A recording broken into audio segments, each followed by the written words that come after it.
1D।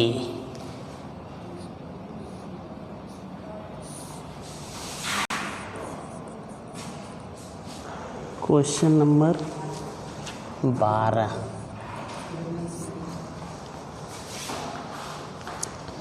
देखिए इसमें question number 11 1D पढ़ाया गया था। क्वेश्चन नंबर 12 देखिए, इसमें कह रहा है सिद्ध कीजिए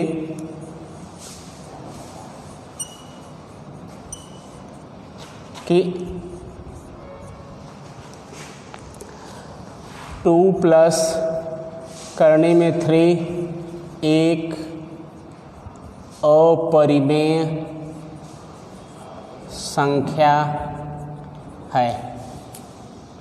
ठीक ना, इसको हम कैसे हल करेंगे? देखिए इसमें अब दिखाना है, सिद्ध करके दिखाना है कि एक अपरिमेय संख्या है। तो सबसे पहले हम क्या करेंगे, कोई कल्पना करेंगे, कोई परिमेय संख्या मानेंगे। ठीक ना, तो हम यहाँ मानेंगे कि माना परिमेय संख्या स्मॉल r। ठीक ना, कोई भी हम परिमेय संख्या मान लेंगे और जो मानेंगे यह परिमेय संख्या जो है इसके बराबर करेंगे। इसलिए लिखेंगे r बराबर 2 प्लस √3। ठीक, अब इसको हम पक्षांतर करेंगे क्योंकि ये भी पूर्णांक का रूप है, ये भी पूर्णांक है, तो r-2 इक्वल टू √3। ठीक, इसके बाद अब देखिए r-2 एक परिमेय संख्या है, यहाँ लिखेंगे, इसलिए r-2 एक परिमेय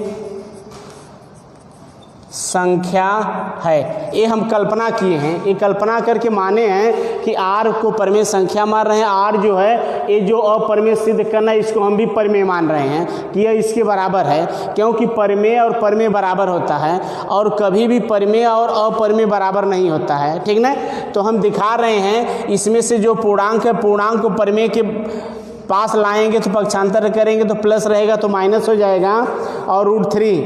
अब r-2 एक परिमेय संख्या होगा तथा करणी में 3 अपरिमेय संख्या है।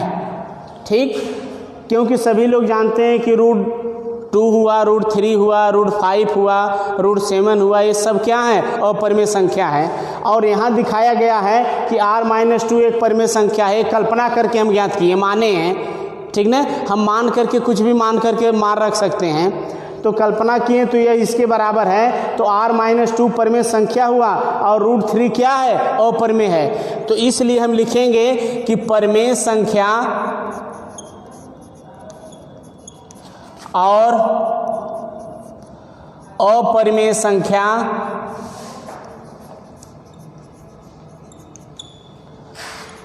बराबर नहीं होती है। क्यों? हम जानते हैं कि परिमेय और अपरिमेय कभी बराबर नहीं होता है। यहाँ लिखा गया है कि r-2 इक्वल टू √3 है ना, तो r-2 क्या है? परिमेय है, तो √3 क्या है? अपरिमेय है। यहाँ बीच में बराबर का चिन्ह किया गया है, पक्षांतर करके बराबर है कि नहीं है, तो इसलिए परिमेय संख्या यह बना, तो यह क्या बन गया? अपरिमेय है। हम जानते हैं कि परिमेय और अपरिमेय कभी बराबर नहीं होता है, इसलिए क्या होगा? r-2 is not equal to √3 होगा ना, इसलिए क्या होगा? 2 प्लस √3 एक नहीं, सॉरी इसकी बात यह लिखो, देखो यहाँ लिखेंगे, इसलिए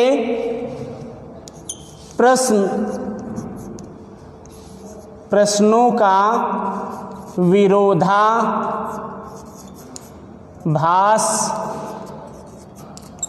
होने पर हम प्रश्न का विरोध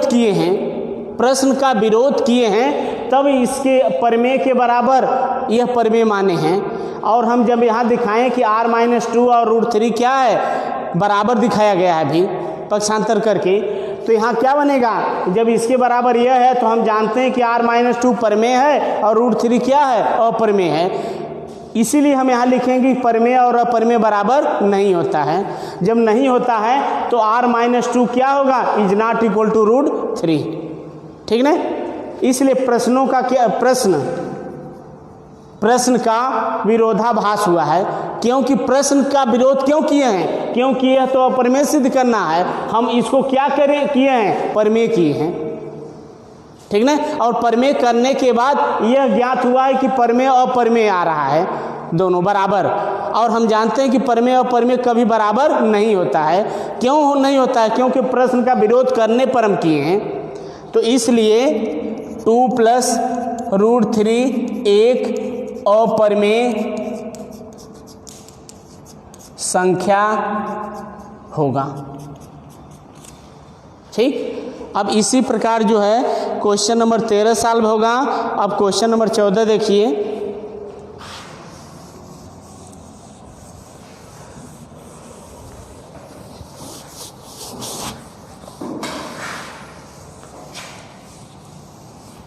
क्वेश्चन नंबर 14 है, इसमें कह रहा है कि कुछ सूत्र दिए गए हैं। इसमें लिखा है सूत्र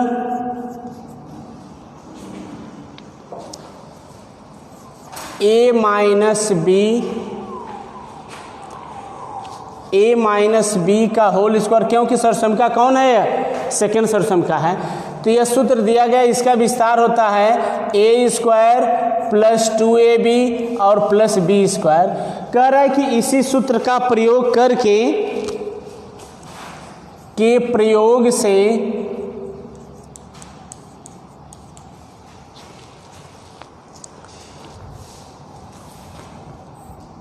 mod a minus mod b का होल स्क्वायर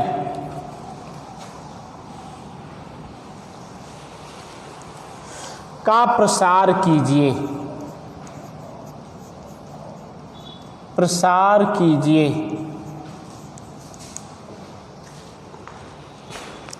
और दिखाइए कि प्रत्येक दो अपरिमेय संख्या और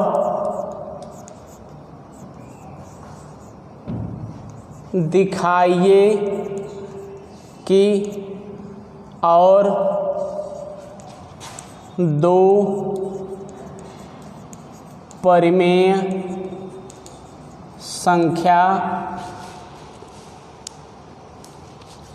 संख्याओं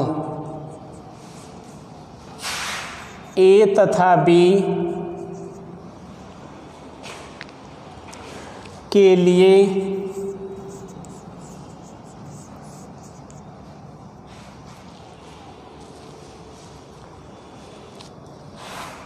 to mod a mod b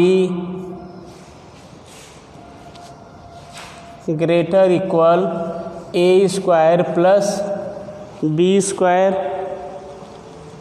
इस संबंध में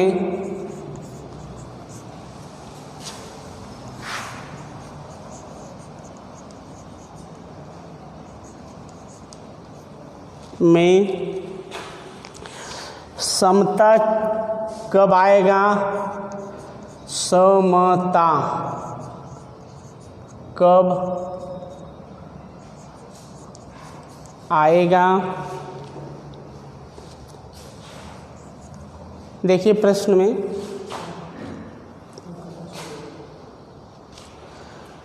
सूत्र a - b का होल स्क्वायर के प्रयोग से mod प्रसार कीजिए कि प्रत्येक दो परिमेय संख्याओं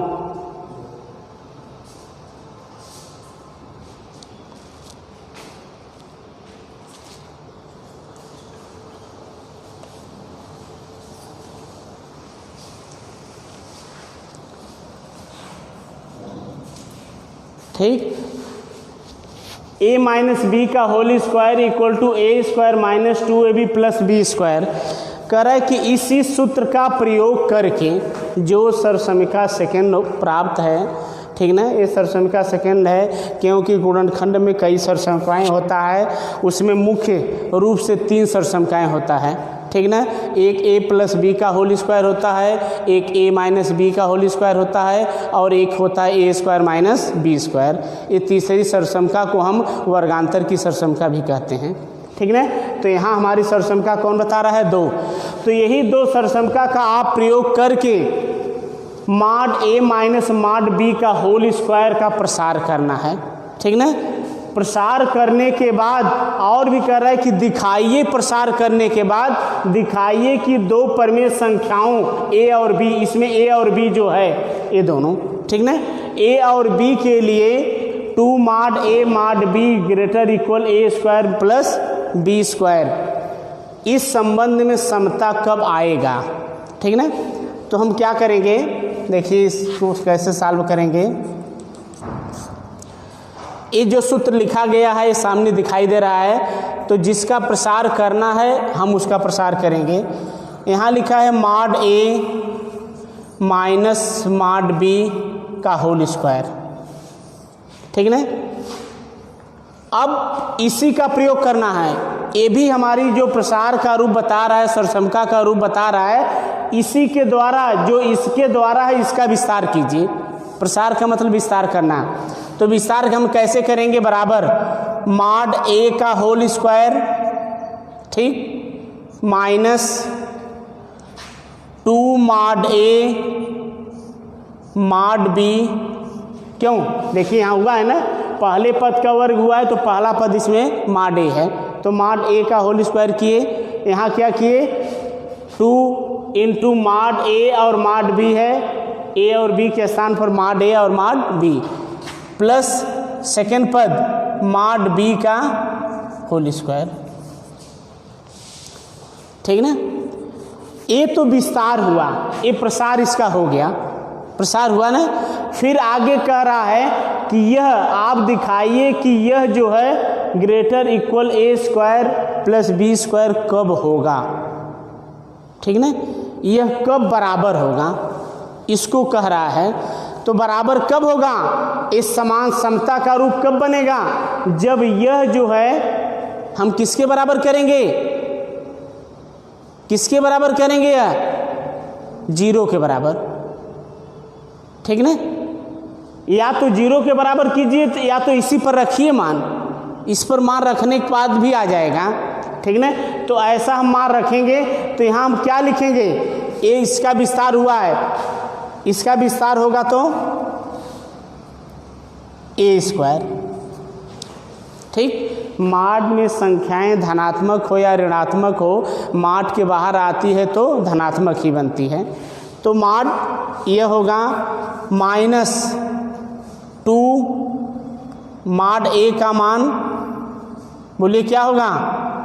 मॉड a का मान मॉड a ही रहेगा, ठीक। मॉड b का मान मॉड b होगा, प्लस मॉड b स्क्वायर का मान क्या होगा? b स्क्वायर होगा, ठीक। अब हम इसमें क्या करेंगे? इसका जो प्रयोग हुआ है इसमें हम क्या करेंगे? ऐसा कह रहा है कि ए बी के लिए मॉड a और यह किस प्रकार ये समान होगा, यही कह रहा है ना कि यह किस प्रकार समान होगा। तो समान करने के लिए हम क्या करेंगे? मॉड का मान समान कब होगा? बोलिए। जो स्टार्टिंग में विस्तार किया है, ठीक ना, स्टार्टिंग में विस्तार किया गया है। समता का नियम तभी होता है जब मॉड, हम यहाँ लिखेंगे कि mod a minus mod b का होल स्क्वायर जो लिखा गया है यह किसके बराबर होगा? 0 के बराबर होगा, ठीक ना। अब हम क्या करेंगे? दोनों पक्षों का वर्ग कर देंगे, नहीं वर्गमूल ले लेंगे। दोनों पक्षों का क्या, वर्ग को हटाने के लिए क्या करेंगे? वर्गमूल लेंगे। तो यहाँ लिखेंगे कि दोनों पक्षों का वर्गमूल लेने पर, ठीक ना। तो वर्गमूल लिया जाएगा तो ये होल स्क्वायर जो है स्क्वायर हट जाएगा, हटेगा ना। नहीं तो एक लाइन हम लिख सकते हैं, देखिए ये देखिए विस्तार इस तरह कर लीजिएगा। विस्तार करने के बाद आगे पूछ रहा है कि यह जो है किस समता पर बराबर होगा, वह पूछने के लिए कह रहा है। तो हम क्या करेंगे, इसके बराबर 0 कर देंगे, दोनों का वर्गमूल प्राप्त करेंगे। तो करनी में बन जाएगा mod A minus mod B का होल स्क्वायर इक्वल टू करनी में 0। ठीक ना। तो होल स्क्वायर करेंगे तो यह मान क्या आएगा, स्क्वायर हट जाएगा, तो मॉड A और मॉड B आ जाएगा। ठीक, इक्वल टू रूट 0 का मान क्या होता है, A। जब हम इसको पक्षांतर कर देंगे तो हमारा मान क्या आएगा, mod A equal to mod B। समता कब लागू होगा, जब मॉड A और मॉड B बराबर होगा, तो वहाँ समता का नियम आएगा, लागू होगा। यहीं पर हम छोड़ देंगे, यही इसका आंसर हो जाएगा। आगे देखिए क्वेश्चन नंबर जो 14 के बाद 15 दिया गया है। 15 जो है क्वेश्चन नंबर 12 की तरह सॉल्व हो जाएगा। ठीक, 12 की तरह यह सॉल्व होगा। क्वेश्चन नंबर 16 देखिए, रूट 5 और रूट 7 के मान दशमलव के 2 स्थानों तक ज्ञात करना है। क्योंकि वर्गमूल निकालना सभी लोग जानते हैं, 2 स्थानों तक मान सभी लोग निकाल लेंगे अपना अपना। ठीक ना। जैसे करनी में 5 और करनी में 7 का मान पूछा है, तो वर्गमूल निकालना सभी लोग जानते हैं। ठीक ना। 2 स्थानों तक कह रहा है, 2 स्थानों तक कहने का मतलब शुद्ध मान ज्ञात करने के लिए कह रहा है। तो हम कम से कम किस स्थानों तक ज्ञात करेंगे, 3 स्थान तक। ज्ञात करने के लिए 5 का वर्गमूल हम जब प्राप्त करेंगे, वर्गमूल प्राप्त करने की विधि सबको पता है। ठीक ना। 1 अंक रहेगा तो दशमलव के बाद डबल 0 करके वर्गमूल 2 का जोड़ा बनता है। ठीक ना। यहाँ भी हम क्या करेंगे, डबल 0 बनाएंगे। दशमलव के पहले 1 अंक है तो एक ही ग्रुप बनेगा इसका। 3 अंक रहेगा तो एक ग्रुप बनेगा, एक और ग्रुप बन जाएगा। स्टार्टिंग में एक ग्रुप बनेगा, दशमलव के पहले 2 संख्या का एक ग्रुप, उसके बाद एक संख्या बचा तो एक संख्या का ग्रुप बनता है। ठीक ना। और कम से कम 2 स्थानों तक ज्ञात करने के लिए कितने ग्रुप बनाना पड़ेगा दशमलव के बाद, 3 ग्रुप। ठीक ना। 3 ग्रुप बनाने के समय हम पहले ग्रुप को उठाएंगे। पहली ग्रुप की संख्या कितनी है, 5 है ना। तो ऐसी संख्या लेंगे कि उसी संख्या में, क्योंकि वर्गमूल में वही होता है जो समान संख्या होता है, तभी ग्रुप बनता है। तो यह पहला ग्रुप उठाएंगे, उसमें कौन संख्या है, तो ऐसी संख्या हम स्टार्ट करेंगे कि उसी संख्या से गुणा करने के बाद उतने संख्या के बराबर आए, उससे अधिक न आए, उससे कम आए। ठीक ना। 1 को उठाएंगे तो 1 का 1 में गुणा कर देंगे तो क्या होगा, 1 का 1 में गुणा करेंगे तो 1 ही आएगा।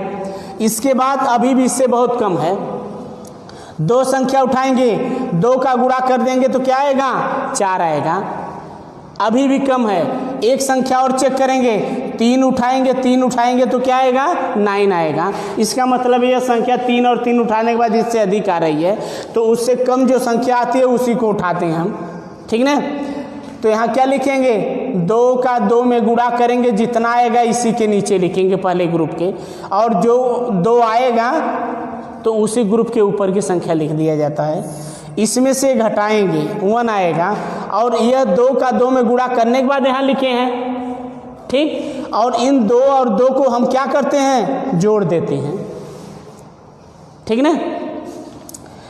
अब इसके बाद दशमलव है, दशमलव को यहाँ नहीं उतारेंगे, इस दशमलव को जो भागफल का रूप बनता है वहाँ उठाया जाता है। अब ग्रुप में 1 0 उठाएंगे कि दोनों 0 उठाते हैं। ठीक ना। ये संख्या हमारी कितना बन गई, 100 बन गया। यह संख्या जोड़ने के बाद कितना है, 4 है, 1 अंक की संख्या है। वही काम करेंगे कि जो जोड़ने के बाद आता है उसके बगल में ऐसी संख्या लिखते हैं कि वही संख्या नीचे लिख करके ये 2 अंकों की संख्या बन जाती है, तो गुणा कर देते हैं। ठीक ना। 1 लिखेंगे तो 41 बनेगा, फिर 1 का 41 में गुणा करेंगे तो 41 आएगा। 2 लिखेंगे 42 बनेगा, 42 का 2 में गुणा करेंगे 84 होगा, ठीक ना। अभी भी इससे कम है, 3 लिखेंगे 43 होगा, 3 का गुणा करेंगे तो 129 होगा, तो ये बहुत अधिक हो रहा है। इसका मतलब ये 2 संख्या यहाँ लिखे, 2 यहाँ लिखेंगे तो 2 इस ग्रुप के ऊपर लिखेंगे, ठीक ना। इसका इसमें गुणा करेंगे तो क्या आएगा 84। अब हम क्या करेंगे, इन दोनों को जोड़ते हैं, 44 आया, इसमें से घटाएंगे तो 16 आएगा। फिर क्या करेंगे, अगले ग्रुप को उतारेंगे, 1600 हो गया ना। वही काम किया जाएगा, हम 0 लिखेंगे, यहाँ 0 लिखेंगे तो 0 हो जाएगा पूरा। 1 लिखेंगे 441 होगा, 1 का गुणा करेंगे 441 ही होगा ना। 2 लिखेंगे तो 442 होगा, 2 का गुणा करेंगे तो 884 होगा। 3 लिखेंगे, 4 लिखेंगे, 4 चौको 16, इससे ज़्यादा हो जाएगा। इसका मतलब 3 यहाँ लिखेंगे, 3 यहाँ लिखेंगे, 3 इस ग्रुप के स्थान पर लिखेंगे। इनका इनमें गुणा कर देंगे तो 9, इनका इसमें गुणा करेंगे 12, 1 इसका इसमें गुणा करेंगे 12 और 1 13, घटाएंगे इसको 1 आएगा, 7 आएगा और यहाँ 2 आएगा। इन दोनों को जोड़ देंगे, इसको उतारेंगे, इनको जोड़ देंगे। एक ग्रुप अभी बचा है, इस ग्रुप को जिस स्थानों तक पूछता है उससे 1 अंक अधिक तक निकाला जाता है, ठीक ना। यह हो गया 27,100 हुआ ना। अब वही काम करना है, 1 अंक यहाँ लीजिए, क्योंकि 2 अंक है, 1 अंक लिखने के बाद 3 अंक हो जाएगा, तो यहाँ से 3 अंक छोड़ दिया जाता है, तो 2 अंक मिलता है, पहला 1 अंक है, इससे इसमें करेंगे आसानी के लिए, तो 4 छक 24 होता है और 4 7 28 होगा, ठीक ना। 4 छक 24, 6 देखिए 6 पर इससे कम होता है कि अधिक,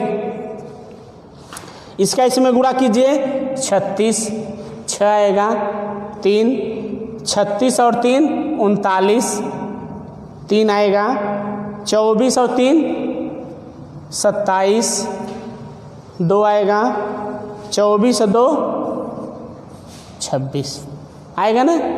अब इसमें घटा लेना और इनको जोड़ लेना, ठीक ना। 2 स्थानों तक लाने के लिए तीसरा अंक जो है 5 या 5 से अधिक रहता है तो बगल में जोड़ दिया जाता है, ठीक ना। तो यहाँ √5 का मान क्या हो जाएगा, बोलिए 2.236, 2 अंक तक ज्ञात करना है तो 2.24 हम लिख सकते हैं, ठीक ना। ये लगभग में मान होता है, यहाँ कोष्ठक में लिखा जाता है लगभग मान, ठीक ना। कंप्लीट कब होता है, जब पूर्ण रूप से विभाजित होता है। इसी प्रकार जो है √7 का मान निकाल लीजिएगा।